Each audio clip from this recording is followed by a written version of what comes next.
Hey everybody, welcome back to the video. I'm Nick Malasos with the Agogi. I'm joined by my business partners and fellow coaches, Byron Ovenstone and Josh Hansberger. And today we are going to be talking about making muscles, which is what everybody wants to do, right? Well, what they should be doing. Not What they should be necessarily. doing. They think they want to lose weight. Most of you should be building muscle. Yeah. So, what are the key workouts? I don't even like that word. I don't like that word. Key workouts? Yeah, training sessions. My workout. It kind of bothers me. I don't know why I said that. Training sessions that it should be doing. Like, what should my training plan be if my goal is to gain muscle, specifically muscle, put on muscle mass? Squat, bench, deadlift, overhead press, at least once a week. Rinse and repeat for 10 years. Video over. At the end, all of you quit. You're not going to do it. So fuck it. Carry in there as well, you know. But Hey, what about the things that are like,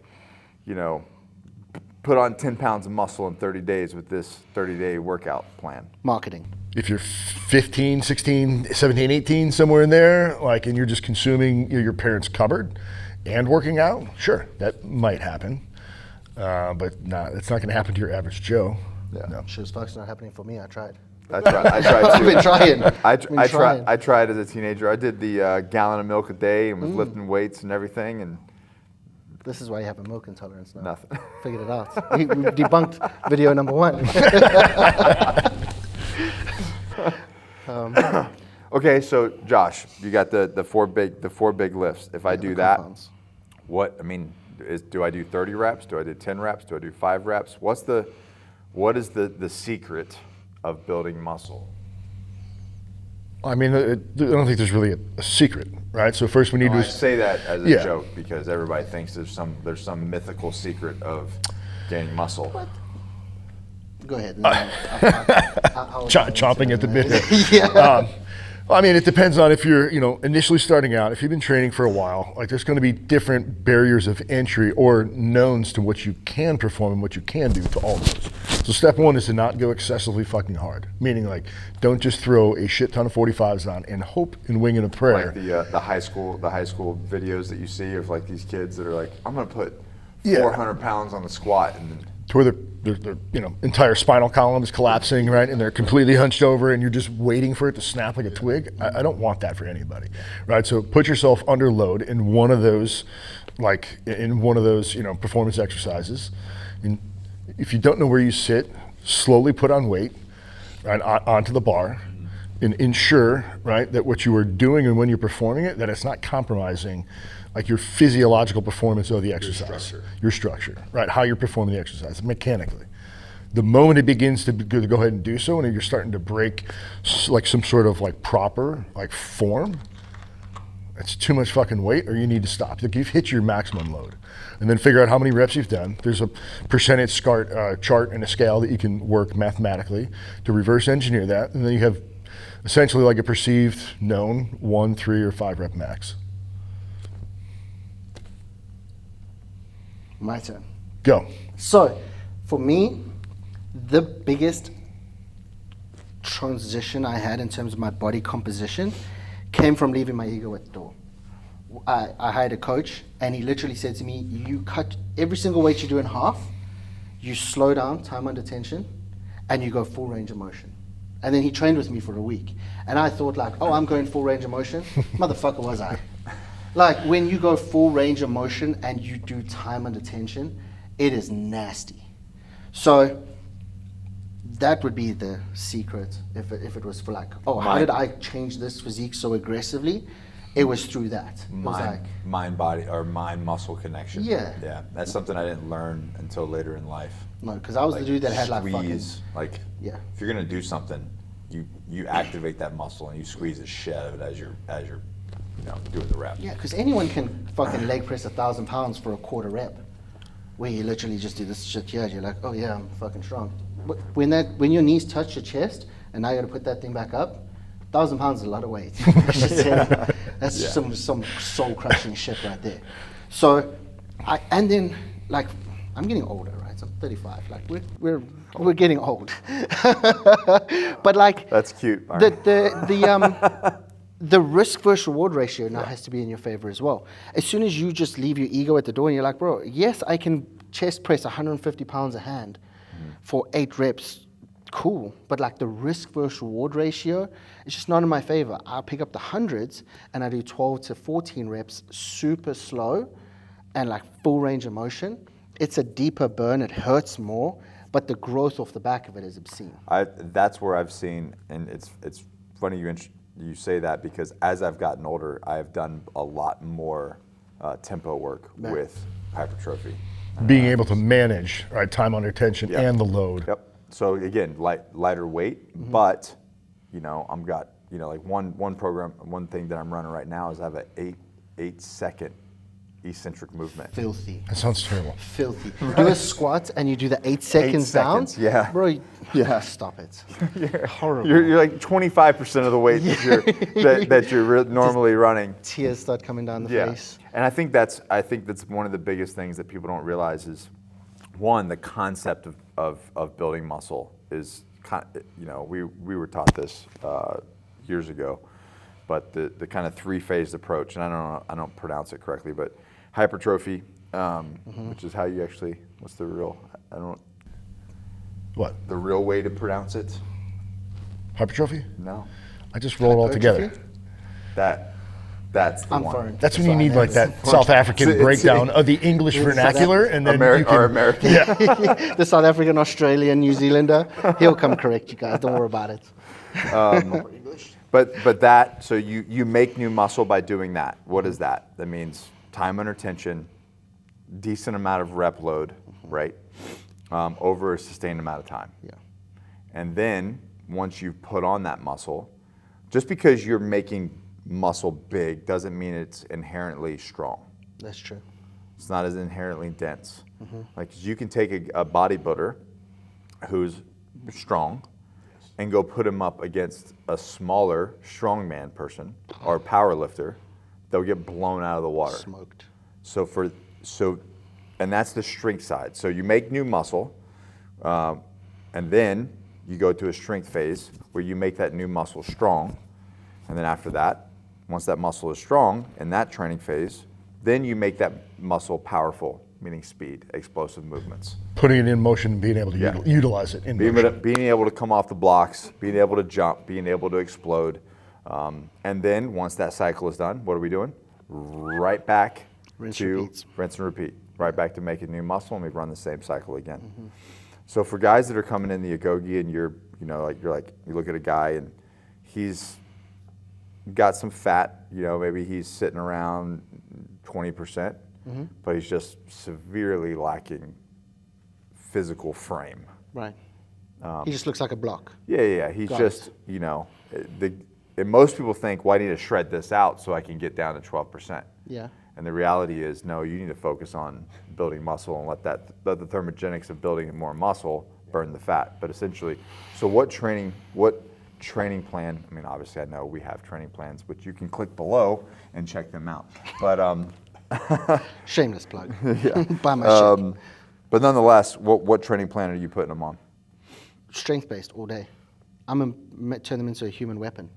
I let one in my programs. But can you run through? Give me an idea of one training session. So it'll be like a chest and shoulders, and it'll be a decent amount of volume, but then we'll mix in some stuff that just gets the heart rate up as well. Are we talking like 30 reps? Are we talking 15 Oh no, reps? like 12 to. Actually, no. It's probably depends on so it's a 3-phase program. So phase 1, you're probably sitting at between 12 and 16 reps. Okay. And then as you get later in the phase, because you're now more conditioned and you understand your body a bit better, it's like a 12-week program. By week 8 or 9, you should be pretty squared away in terms of what good looks like. At that point, you're probably shooting more for like an 8 to 12 rep range, with the idea that you fail at 10. If you fail at 8 or less, the weight's too heavy, decrease the weight. If you're getting to 10 to 12, the weight's too light, go a little heavier. And then, again, we can get super complicated with it, but it's actually working sets, not just like most people, when they see a program, it'll go, oh, chest press 3 times for 12 reps. And they go, okay, 12 reps, move on. I was just about to say, so And so- if I'm doing 16 reps of something and I'm doing cable curls and I get to 16, I just put it down. Yeah. Did I do it right? No, there should be some tears, a little bit of sweat. Every single set, Yeah, right? and there should be some blowouts happening over here Yeah. somewhere. So every set, you're just taking it to failure. Correct. Because the objective of the entire program is just to force blood into the muscle and get you as big and strong as possible. There's other programs that I'll put guys through, like we're in the compound gym for the project. If they're coming into the project, there's going to be like 30 box jumps in there because that's the kind of program that they're coming into. They need that kind of conditioning. If you're 20% body fat and you're just a block, we need to recomposition your body. We need to put on some muscle mass. So I'm going to force your body to do that. And then we're going to prioritize the outside of the gym stuff as well. Get your sleep right, get your nutrition right, get your micronutrients right. Because that's Your water what intake. people don't realize is when you're in the gym, you're not actually building muscles. No, you're breaking shit down. You're making your muscles bigger when you're sleeping. Right. So, like, anywhere from, to answer your question, 8 to 16 reps will be like the cycle with some other stuff thrown in there. For most people as well, I think, is that you have to find out psychologically and physiologically where that threshold is. Because if you do look like that block feature, right, it probably means you haven't done too many things in an environment like this. And if you have, it's been a long duration of time, right? So like you don't really have an understanding to what it means to really push your body, like what it means to really like go to, not like complete failure to where you're legitimately actually blowing something out, right? But getting yourself to that threshold to where you want to give up and you're fucking done. But in reality, it's psychologically you're giving up. Physiologically, you probably have another, 5, 6, 7, depending on what the weight is, what the exercise is, you probably have that left in your tank. Right. So you need to push them over and above and be outside of their comfort zone to where they normally would sit, because that comfort zone got them looking very square and block-like. Most people don't. Right? We need to get outside so we can grow you into a little bit more of a niche. The gross populace of people don't have the mental drive or the understanding to really push themselves in a training environment like that. That's why they have to hire a coach. They have to hire a person. That's why they have to have a training partner, because I don't like having a training partner. I don't like people working out with me.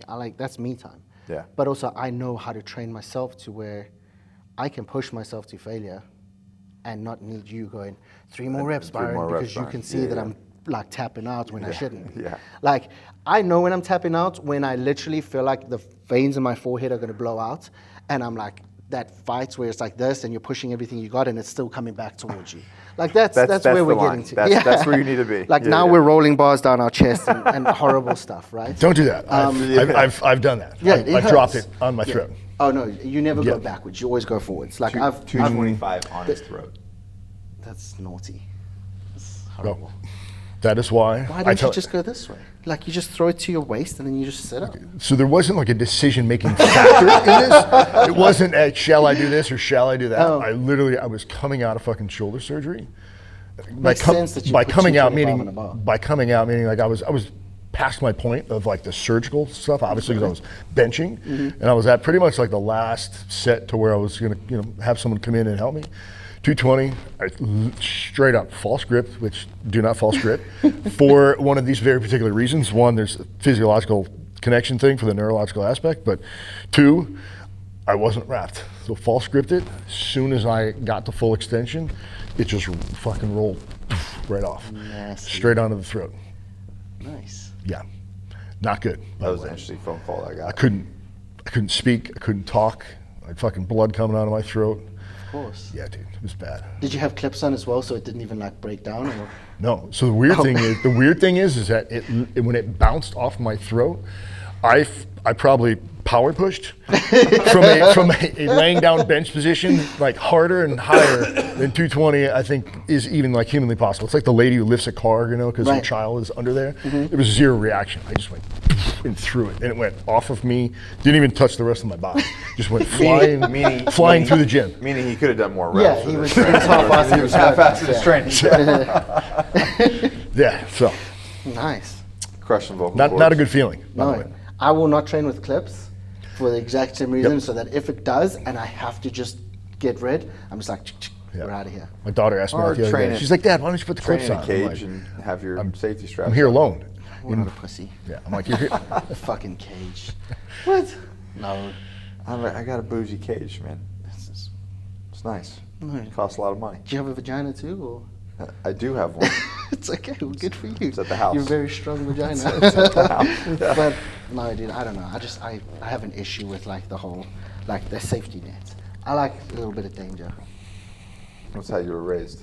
Probably, South but African. yeah, Little- I have a cage, but Yeah. I don't bench inside the cage, nor do I squat inside the cage. yeah. You bring it out the cage. I bring it out to Right. the outside. Yeah, even if there is a cage, I don't use it. Yeah, I feel very constrained. Like I'm. You guys, please use a cage. Don't hurt yourself out there. Yeah, And be if you have smarter than safety us. If you have safety straps, please use Yeah, them. safety straps, safety bars, a person, there with you. But the reality is not listening to these two guys, but the reality is if you can if you have the right gear, you can push yourself by yourself further without having to bail or without having to stop. Again, it's not there to be a crutch. It's there to be able to, like, if I can push myself to failure, and when I do fail and I can't get it up, I just let it go and it's not crushing my vocal cords on my chest. And like you said, checking your ego, right? So once you get to that point, you do realize that, hey, if I start to check myself that I really don't have too many more in the tank, check my ego, do the one more, not the three more, to where you can't even do the three more. What about cardio and gaining muscle? Yeah. Run it. I mean, I do my cardio. I just pick the cardio that I enjoy. I think a lot of this, in terms of like how to be successful in it, is doing stuff that you actually enjoy. If you don't enjoy the weight room, don't do weight room. Then go and fucking row or hike or whatever. Hold on, though. Hold on. Yes, I agree, but then don't turn around and say, well, I want to Why put can't on I more. put on muscle? Hold on. I'm just talking about like if you're in a position where you're like, damn, dude, I just want to get healthy. Do the things that you enjoy doing the most. So when it comes to cardio, I fucking hate cardio. I'm not even going to pretend like I like it. I don't like it, not even a little bit. We're right here together. So, like, I'm not going to go and do a bunch of cardio shit that I don't enjoy. I'm going to do the stuff that I enjoy, or the stuff that at least is the least sucky for me. So for me, I take my shirt off and I'll go and walk around outside and I'll get 15 to 20,000 steps a day. I get some sunshine, I feel good, I look good, happy days for me.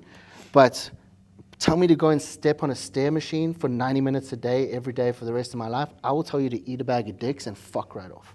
And it's Not happening. And the reality is it's not necessary. Exactly. Yeah. So, like, I can go outside, I can put my AirPods, well, I used to be able to put AirPods in. This ear is now fucked to where it doesn't hold AirPods anymore because there's fucking jujitsu. That's your fault. But now I have to wear the big puffy earphones all the time for the rest of my goddamn life. I've just got a lot of pent up aggression, I realize that. Oh, you know. But I'm just going to go outside, I'm going to take calls, I'm going to do what I have to do, and I can just walk laps and get steps. And then You're in getting terms sun. of- You're getting yeah. sunlight. Yeah. You're breathing that real air. Right. Yeah. And in terms of like actual cardio, it's not high intensity stuff to where I could potentially burn muscle and blah, blah, bullshit. It's just cardio that I enjoy. If I was going to do cardio that I had to maintain or build muscle mass in, I'm not going to run marathons because I don't want to look like a marathon runner. I want to look like a sprinter, so then I'll do sprint training. It's a great point. Right. Great point. So if I'm going to do cardio that I fucking hate, but I know it's going to build muscle or make me a fucking savage, I'm going to sprint like a motherfucker because that's what I want to look like. I don't want to look like a marathon runner where if the wind blows too hard, I fall over. That wasn't a dig towards marathon runners, was it? I don't like marathon runners, so fuck it. No, I'm kidding. If you run So, marathons, good for you. This was a comment from a client. This is a real comment from a client. I want to be jacked, but lean, but big.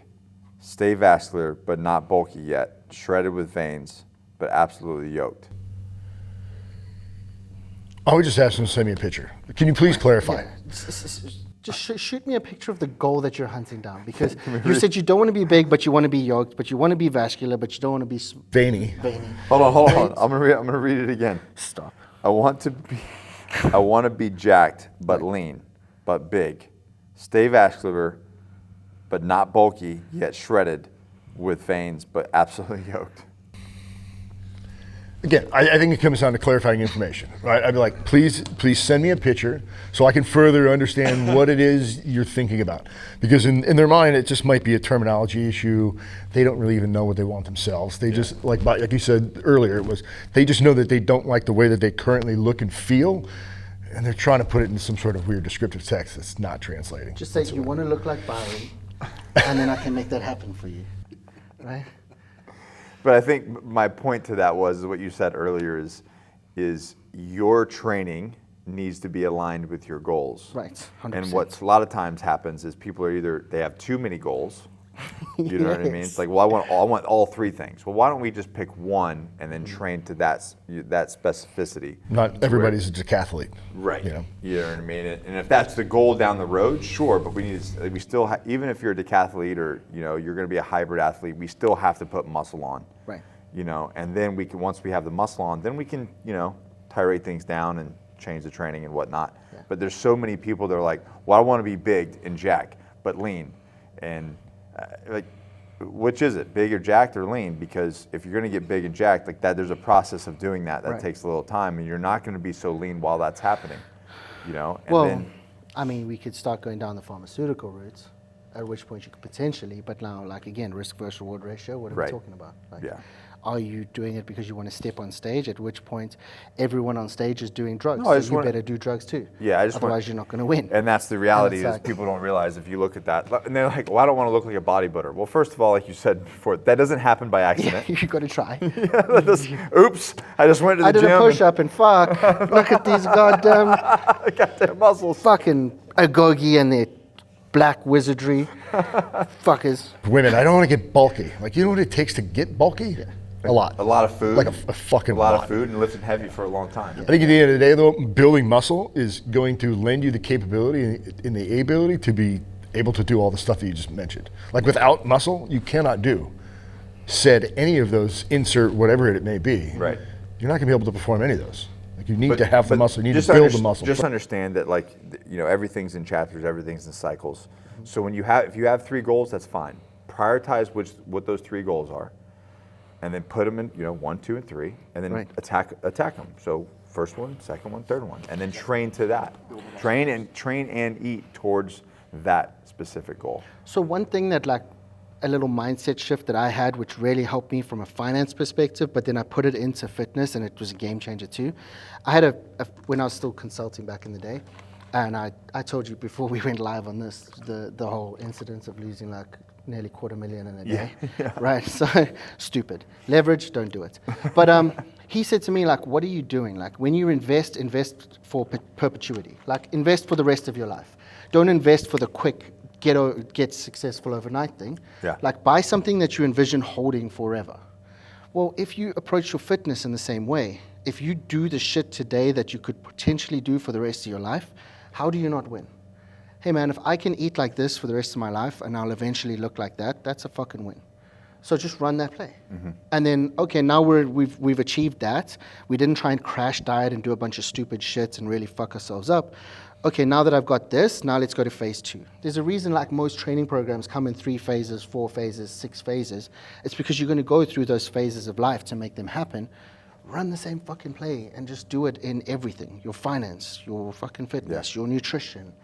And when you start doing it like that, now the result that you get, you keep while stacking on top of other stuff, like a dividend payment. Rather than going, okay, well now I'm bulking, so I eat 5,000 calories, I get fucking fat. And then now I'm cutting, so I eat 1,500 calories, and I undo all of the hard work I just did. And then you're Byron 1.0, who stays 180 pounds his whole life, but is a fat 180, a thin 180, a fat 180, a thin 180. Oh, then he's a fat 200 because he didn't quite cut like he should have done because he got fucking lazy on it. So now he's 200 and 220, and 200 and 220. And then next minute you're fucking 300 pounds, 40% body fat, and you're like, how did we get you? That was a hell of a roller coaster ride you just took me on. You're welcome. Do you guys understand all that? I hope so. I can do it again. Let's not. Just rewind and watch it back. In 1.5 speed, it'll make even more sense. Yeah. But just play the long game. Majority of us are going to live to 90. The best clip that I've ever seen was The Rock and Kevin Hart in Central Intelligence. As a kid, he's like a fat kid, and then all of a sudden they're like, "What happened to you?" He's like, "Oh, simple, two things. Yeah. Two things. I just ate really healthy, and I lifted weights every single day for 20 years." Right. That's it. That's it. You see the wind in Kevin Hart's sails go away. He's like, oh, you mean I actually have to do work? God damn it. And I think that's where, like, to sum all this up, I think that's what it comes down to is people need to understand that this takes time. You have to get your protein dialed in, and then you have to lift weights, and you have to learn how to lift weights. And if you don't know how, hire somebody. It's worth the investment. And I'm not trying to sell our coaching, even though I guess I am trying to sell our coaching. But man, when you get that person that objectively looks at your goals, builds you a plan, you turn your brain off and you just execute the plan consistently for a long period of time, you will create the body that you've always wanted. Well, there's a reason you have a coach. There's a reason I have a coach. There's a reason you have a coach. It's because it's like, hey man, I don't want to think about this shit. Like, No. I have enough on my plate every day. I just want to go into the gym Execute. and you tell me what to do and I'll do it. And then I'm bouncing on out of there because we're running 4,500 businesses and we're getting pulled in 73,000 directions.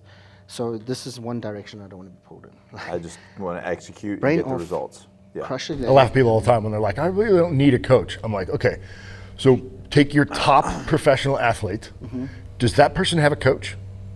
Someone who's been in the NFL, Tom Brady, right? He was in the NFL for So they have 20 coaches, some fucking they have years. coaches that are on staff, strength coaches, and then they hire their own individual. Dude's been playing the game, lifting weights, training nutritionally, all that kind of stuff. Like, in theory, he could be super intelligent and never have to seek someone else's knowledge or advice. Yeah. He's been playing the game since he was, I don't know, his full stats, but 5, 7, 12, somewhere in that age. So for 30 years, he's been doing something, and he still has multiple coaches, or, you know, someone of that nature to assist them and to write things out, and he just performs and executes. But your average Joe down the street doesn't need a coach. They have it all figured out. That's why I don't fucking think so. That's why they're average. Yeah, Guys, that's why he is where he is and they're average. Guys, don't be average. Remember, click the subscribe button. Make sure that little notification bell is on. Give us a thumbs up wherever you're listening or watching this. Drop us a comment if you have one or a question. We'll get back to you. Other than that, we'll see you guys in the next video. Peace.